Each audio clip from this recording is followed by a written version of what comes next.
so I thought it might be fun for us to do this again. Bon matin. Every morning I've woken up as Prime Minister. I've been inspired by the resilience, the generosity, and the determination of Canadians. It is the driving force of every single day I have the privilege of serving in this office. That is why, since 2015, I've fought for this country, for you, to strengthen and grow the middle class. Why we rallied to support each other through the pandemic, to advance reconciliation, to defend free trade on this continent, to stand strong with Ukraine and our democracy, and to fight climate change and get our economy ready for the future. We are at a critical moment in the world. Mes chers Canadiens, à chaque matin, je me suis réveillé en tant que Premier ministre, inspiré par la résilience, la générosité et la détermination qui nous caractérisent si bien en tant que Canadiens. C'est ce qui me motive à chaque jour où j'ai le privilège de servir dans ce poste. C'est pourquoi, depuis 2015, je me suis battu pour ce pays, pour vous, pour renforcer la classe moyenne. Pourquoi nous nous sommes mobilisés en tant que Canadiens pour se soutenir les uns les autres pendant la pandémie, pour faire progresser la réconciliation, pour défendre le libre-échange sur notre continent, pour notre soutien inébranlable de l'Ukraine et de la démocratie, et pour lutter contre les changements climatiques et préparer l'économie de l'avenir. Nous traversons vraiment un moment critique dans le monde. My friends, as you all know, I'm a fighter. Every bone in my body has always told me to fight because I care deeply about Canadians, I care deeply about this country, and I will always be motivated by what is in the best interest of Canadians.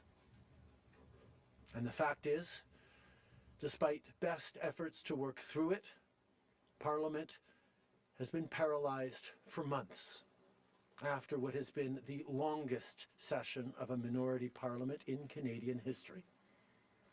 That's why this morning I advised the Governor-General that we need a new session of Parliament. She has granted this request, and the House will now be prorogued until March 24th. Over the holidays, I've also had a chance to reflect and have had long talks with my family about our future. Throughout the course of my career, any success I have personally achieved has been because of their support and with their encouragement. So last night over dinner, I told my kids about the decision that I'm sharing with you today. I intend to resign as party leader, as Prime Minister, after the party selects its next leader through a robust, nationwide, competitive process. Last night I asked the President of the Liberal Party to begin that process. This country deserves a real choice in the next election, and it has become clear to me that if I'm having to fight internal battles, I cannot be the best option in that election. Mes chers amis, comme vous savez, je suis un fighter. Dans mon fort intérieur, je me suis toujours battu parce que je me soucie profondément des Canadiens. Et je serai toujours motivé par ce qui est dans le meilleur intérêt des Canadiens. Et le fait est que malgré tous les efforts déployés pour passer à travers, le Parlement est paralysé depuis des mois, après ce qui a été la plus longue session d'un Parlement minoritaire dans l'histoire de notre pays. C'est pourquoi ce matin, j'ai rencontré la gouverneure générale pour lui faire savoir que nous avions besoin d'une nouvelle session du Parlement. Elle a accédé à ma demande et la Chambre sera donc prorogée jusqu'au 24 mars. Pendant le temps des fêtes, j'ai également eu l'occasion de réfléchir et d'avoir de longues conversations avec ma famille quant à notre avenir. Tout au long de ma carrière, tout le succès que j'ai eu personnellement est dû à leur soutien et à leurs encouragements.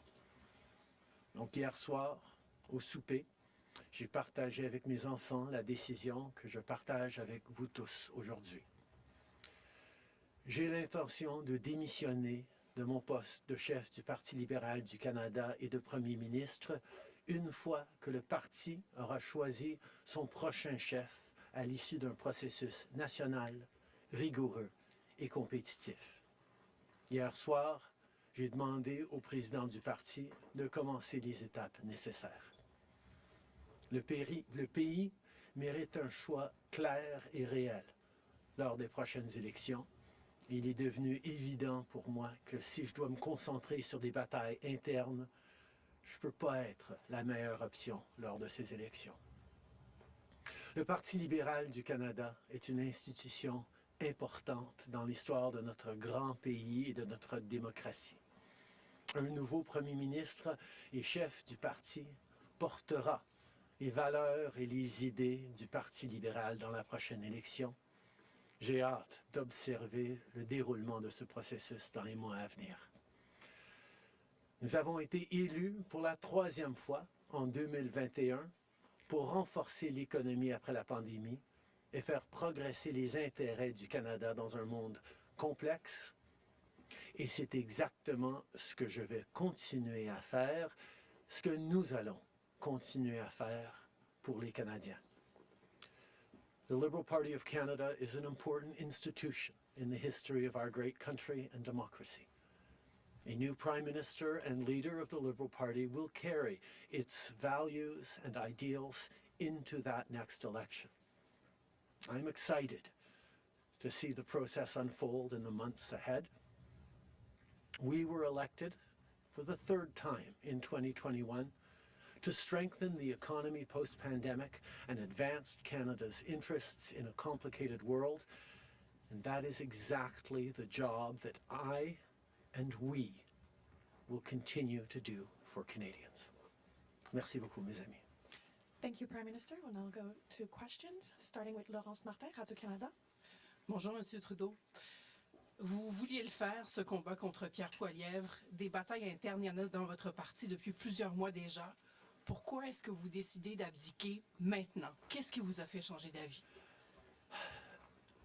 Comme vous savez, je ne suis pas quelqu'un qui recule facilement devant un combat, surtout un combat si important pour le parti et pour le pays. Mais je fais ce job parce que l'intérêt des Canadiens et le bien-être de notre pays, de notre démocratie, me tient à cœur. Et c'est devenu clair que je ne peux pas être le chef dans les prochaines élections à cause des batailles internes. Ensuite, As you all know, I am a fighter, and I am not someone who backs away from a fight, particularly when a fight is as important as this one is. But I have always been driven by my love for Canada, by my desire to serve Canadians, and by what is in the best interest of Canadians. And Canadians deserve a real choice in the next election. And it has become obvious to me with the internal battles that I cannot be the one to carry the Liberal standard into the next election. Vous êtes au pouvoir depuis près de 10 ans. Le Canada a changé avec votre gouvernement. S'il y a une réalisation que vous pourriez nommer, dont vous êtes le plus fier, je sais qu'il y en a plusieurs, mais s'il y en a une, et peut-être un regret aussi. En 2015, on a été élu sur une promesse de travailler pour la classe moyenne dans ce pays. Et c'est ce qu'on a pu faire. On a réduit la pauvreté, on a aidé énormément les familles, on a créé une économie qui fonctionne pour bien plus de monde en se préparant pour un avenir et plus numérique et où les changements climatiques vont avoir un plus grand impact. On a fait énormément de travail avec les Canadiens. Le Canada est meilleur à cause du travail que nous avons tous fait au cours des dernières années. Un regret, je continue à penser que si notre système électoral aurait été changé pour que les gens puissent mettre un premier, un deuxième, un troisième choix sur le bulletin, les partis auraient passé plus de temps à regarder les points qu'ils avaient en commun pour être les deuxième ou troisième choix des voteurs plutôt que de voir la polarisation que nous avions. Mais je ne pouvais pas de façon unilatérale changer notre mode de scrutin dans ce pays. Next question. We got elected in 2015 to fight for the middle class, and that's exactly what we've done over the past years. We reduced their taxes, we increased the benefits to families, we made sure the economy was focused on working for everyone and not just a few, and that has changed. That has dropped poverty rates in Canada, that has brought more people into the workforce, that has moved us forward on reconciliation in a way that has deeply improved the opportunities and success of Canadians despite the incredibly difficult times the world is going through right now. There's lots more work to be done, and I know that this party and this country and Canadians will keep doing it. If I have one regret, particularly as we approach this election, well, there are probably many regrets that I will think of, but I do wish that we'd been able to change the way we elect our governments in this country so that people could simply choose a second choice or a third choice on the same ballot, so that parties would spend more time trying to be people's second or third choices, and people would have been looking for things they have in common instead of trying to polarize and divide Canadians against each other. I think in this time, figuring out how to pull together and find common ground remains something that is really important for democracies, but I could not change unilaterally without support of other parties our electoral system. That wouldn't have been responsible. Prochaine question. Tonda McCharles, Toronto Star. Prime Minister, up until 3 weeks ago, you were intending to stay, and it seems that the event 3 weeks ago of Ms. Freeland coming out and saying you were firing her as your finance minister was the catalyst that brought us here today. So can you explain your side of what happened there? Chrystia has been by my side for close to 10 years now. She has been an incredible political partner through just about everything we have done as a government and as a party over the past decade. I had really hoped that she would agree to continue as my Deputy Prime Minister and take on one of the most important files that not just this government but this country is facing, but she chose otherwise. In regards to what actually happened, I am not someone who's in the habit of sharing private conversations. Chrystia a été depuis presque 10 ans maintenant à mes côtés en tant que partenaire politique essentiel à presque tout ce qu'on a réussi en tant que gouvernement, en tant que parti.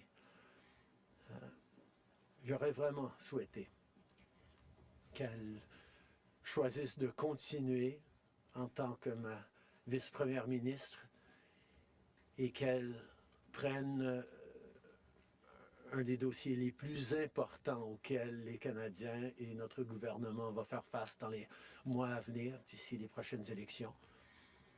Mais elle n'a pas voulu. Mais par rapport aux détails, je ne suis pas quelqu'un qui partage les détails de conversations privées. You spoke about the Liberal Party as an institution and the internal battles right now, but I'm wondering if you feel that another leader will have more success than you will at beating Pierre Poilievre in the next campaign. Pierre Poilievre's vision for this country is not the right one for Canadians. Stopping the fight against climate change doesn't make sense. backing off on the values and strength in diversity that Canada has always worked to pull itself together on is not the right path for the country. Attacking journalists, the CBC institutions, that's not what Canadians need in this moment. We need an ambitious, optimistic view of the future, and Pierre Poilievre is not offering that. And I look forward to the fight as progressives across this country stand up for the kind of vision for a better country that Canadians have always carried, despite the tremendous pressures around the world to think smaller, to veer towards the hard right, and to be less ambitious for what we can be and do as a country when the world really needs Canada. That's not an answer, though. Yes or no? Is there another leader that could beat him? Absolutely. Sur le leader? Oui. Non, mais est-ce que vous... Pierre Poilievre. En français, s'il vous plaît, merci. Pierre Poilievre a une vision profondément petite et erronée pour ce pays, si même on accepte qu'il ait une vision, de reculer sur les droits fondamentaux, d'arrêter la défense, la lutte contre les changements climatiques, de ne pas investir dans une économie plus verte, plus inclusive, de toujours chercher des divisions entre les Canadiens plutôt que de rassembler pour faire face à l'avenir de façon optimiste et ambitieuse. C'est pas le bon choix pour les Canadiens. Et j'ai hâte de faire partie, de continuer de faire partie d'un mouvement progressiste qui va envisager un avenir meilleur pour les Canadiens sur l'optimisme et le travail que les Canadiens ont toujours fait pour bâtir un monde meilleur. Next question. Hélène Buzetti, les corps d'information. Bonjour, M. Trudeau. Il y a 16 ans, en décembre 2008, Stephen Harper a rejeté le Parlement pour s'éviter un vote de confiance qu'il savait qu'il allait perdre parce que les 3 partis d'opposition allaient voter contre lui. Exactement comme la situation dans laquelle vous vous trouvez aujourd'hui. À l'époque, le chef libéral, Stéphane Dion, avait dit, puis je le cite ici, que c'était une entrave à la Constitution et un affront à la démocratie. Alors, j'aimerais savoir pourquoi ce qui était mauvais pour les conservateurs de Stephen Harper devrait être bon pour les libéraux de Justin Trudeau. La gouverneure générale, en 2008, avait correctement conclu que la Chambre venait juste d'accorder leur confiance de façon formelle au gouvernement de M. Harper, malgré même une lettre signée qui était un document politique.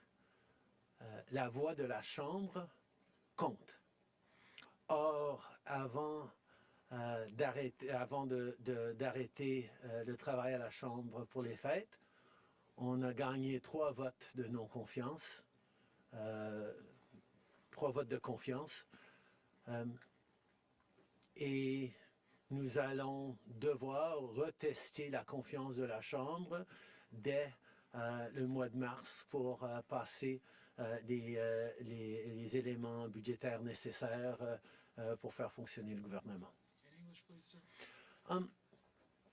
In 2008, the Governor General correctly concluded that because the very last times in the previous weeks that the confidence of the House had been tested, it had passed that confidence test, Stephen Harper continued to have the confidence of the House. And it actually would bear out because as soon as they came back from the prorogation, Stephen Harper won a confidence vote once again.